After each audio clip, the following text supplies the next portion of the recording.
warahmatullahi wabarakatuh, Pak Sodik. Waalaikumsalam. Terima kasih. Bagaimana kabarnya Pak Sodik hari ini? Sehat. Pak Sodik, terima kasih diizinkan untuk melakukan wawancara mengenai tugas kami yang di LMS di guru penggerak, Pak Sodik. Jadi sekali lagi untuk menambah wawasan kita sebagai guru penggerak di modul kami di modul 3.1 itu tentang pengambilan keputusan berbasis nilai-nilai kebajikan sebagai pemimpin. Kami sebagai calon guru penggerak untuk bisa menimba ilmu kepada kepala sekolah yang sudah berpengalaman dengan melakukan pertanyaan-pertanyaan sebagai wawancara, Pak, untuk pengambilan keputusan. Bisa dimulai, Pak? Yang ingin kami tanyakan, Pak Sodik, bagaimana Anda dapat mengidentifikasi kasus-kasus yang merupakan dilema etika atau bujukan moral? Ya, setelah muncul kasus, kita wawancara kepada guru, kepada murid, bagaimana kasus itu terjadi, lalu dianalisis, lalu dilakukan langkah-langkah mana yang pas. Saya kira semua persoalan kayaknya langkahnya Berkolaborasi, Pak, ya di internal sekolah kan ini. iya. Itu. Kalau harus melibatkan unsur luar ya kita panggil. Ya. Selanjutnya, Pak, bagaimana jenengan menjalankan pengambilan keputusan di sekolah, terutama untuk kasus-kasus di mana ada dua kepentingan yang sama-sama benar, Pak, atau sama-sama mengandung nilai kebajikan? Ya kita cari manfaatnya yang lebih besar dan risiko negatifnya yang lebih kecil. Tugas kita ini kan memang meminimalisir efek negatif, memaksimalkan manfaat yang bisa diperoleh atau dampak yang bisa diperoleh dari keputusan itu. Kan gitu. Nah, ini perlu analisis dan pertimbangan yang matang. Ya. Selanjutnya, Pak, langkah-langkah seperti apa yang bisa jenengan lakukan selama ini, Pak, dalam pengambilan keputusan? Ya, ketika mau mengambil keputusan ada identifikasi, analisis, pertimbangan, mungkin melibatkan orang-orang tertentu, lalu di situ ada diskusi, musyawarah, ditimbang manfaatnya bagaimana, terus kelemahannya apa. Setelah dipertimbangkan itulah bahwa kita mengambil sebuah keputusan. Ya kuncinya itu tadi, cluenya mana yang paling sedikit risikonya dan besar manfaatnya. Kira-kira itu yang kita ambil. Terus selama ini, Pak, yang jenengan anggap efektif dalam pengambilan keputusan pada kasus-kasus dilema etika? Yang saya anggap efektif, ya memang kepala sekolah perlu menentukan dan dilaksanakan oleh kepolisian.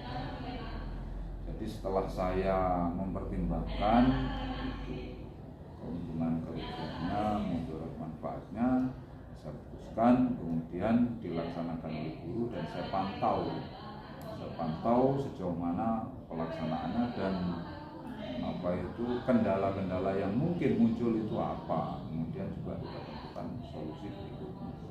Saya kira selalu begitu. Nah, ini, Pak, yang menantang. Apa yang menjadi tantangan, Pak, saat jenengan dalam mengambil keputusannya itu, Pak? Tantangannya? Iya, tantangannya. Ya, tantangannya ya ketika kita harus menentukan itu apa yang di bawah belum siap, itu kadang-kadang juga tantangan buat saya. Tapi kita tidak boleh menyerah. Tidak jalan plan A ya plan B, atau kita turunkan grade-nya, yang penting berjalan.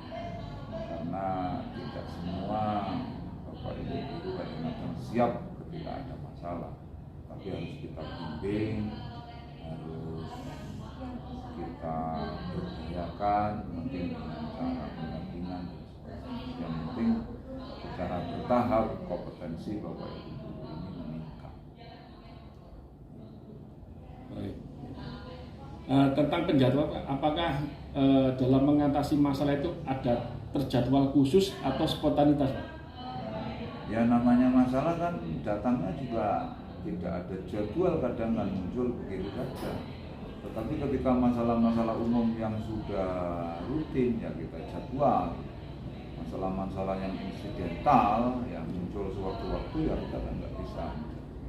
Tapi ketika masalah-masalah yang sudah umum, misalkan penyalahgunaan handphone, kemudian kurang gairahnya anak membaca, itu kan permasalahan-permasalahan itu bisa kita rencanakan langkah-langkah untuk mengatasi itu. Tetapi yang insidental ya, sesuai sama masalahnya seperti apa berarti. Baik. Selama ini Pak, adakah faktor-faktor yang mempermudah membantu jenengan dalam pengambilan keputusan? Ya tentu ada ya, di bawah saya kan ada Wakasek, ada urusan, ada mungkin yang saya pandang khusus kompeten menangani persoalan itu kan yang membantu saya, sehingga saya tidak sendiri bekerja.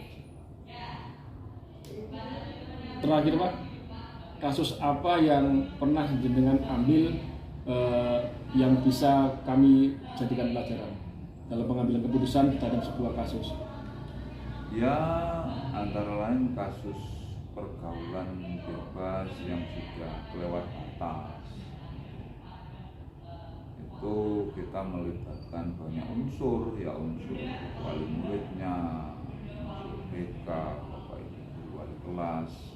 Nah, kita bekerja bareng-bareng untuk mengatasi satu anak kayaknya itu yang dinilai sudah pergaulannya terlalu jauh dengan pacarnya. Misalnya itu kita memberi pemahaman kepada orang tuanya, kebetulan orang tuanya itu cerai, jadi kita harus ketemu bapaknya dulu, lalu ibunya, lalu baru bareng-bareng. Itu tidak mudah karena rumahnya beda. Jadi kasus yang menonjol saya tangani itu. Kalau bisa saya ambil kesimpulan bahwa keputusan jenengan itu walaupun anak melakukan kesalahan tetap bisa untuk bisa sekolah ya Pak ya? Ya kita harapkan terus harus sekolah, tidak boleh berhenti. Jadi apapun masalahnya anak itu keluhnya harus tetap terus sekolah.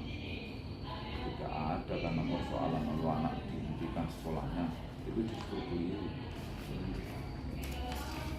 Baik, sangat menarik Pak tentang kasus yang ditangani Pak Sotik tadi. Nanti kita ambil kesimpulan. Ini yang perlu dalam pengujian saya Pak.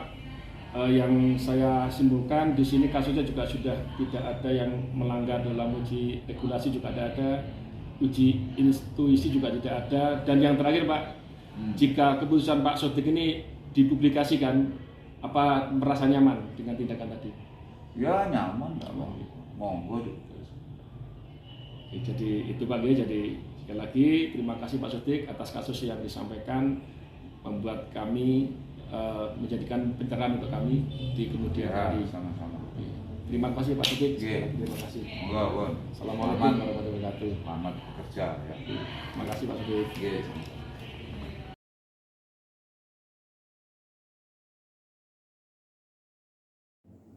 Assalamualaikum warahmatullahi wabarakatuh. Waalaikumsalam warahmatullahi wabarakatuh.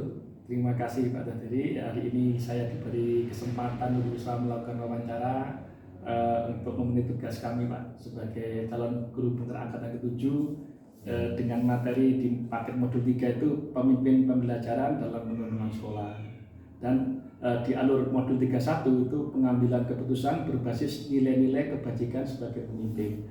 Itu kami ingin belajar Pak sekaligus mendalami. Jadi Pak Dadiri ini kan kepala sekolah yang sudah di 2 tempat ya. Jadi artinya kalau saya simpulkan itu sudah banyak keputusan diambil gitu kan ya. Itu nanti ini saya ingin bertanya-tanya sama Pak Dadiri sebagai kegiatan wawancara saya gitu Pak ya. Jadi ada beberapa pertanyaan yang saya membutuhkan jawaban demi kami belajar untuk meneladani lah intinya nanti dari apa yang jenengan putuskan itu, setidaknya menjadi pengalaman orang lain yang kita petik sebagai pembelajaran gitu. Oke. Baik, apa bisa saya mulai Pak? Monggo Mas Ali. Selama ini bagaimana Anda selaku kepala sekolah dapat mengidentifikasi kasus-kasus yang merupakan dilema etika atau bujukan moral, Pak? Ya, terima kasih. Tentu kita lihat jenis kasusnya. Yang kedua, dilihat daripada dampak daripada kasus itu, baik dampak secara untuk perorangan maupun secara kelembagaan. Baik, jadi kalau ada bujukan moral ini dilaksanakan apa enggak kira-kira? Kalau secara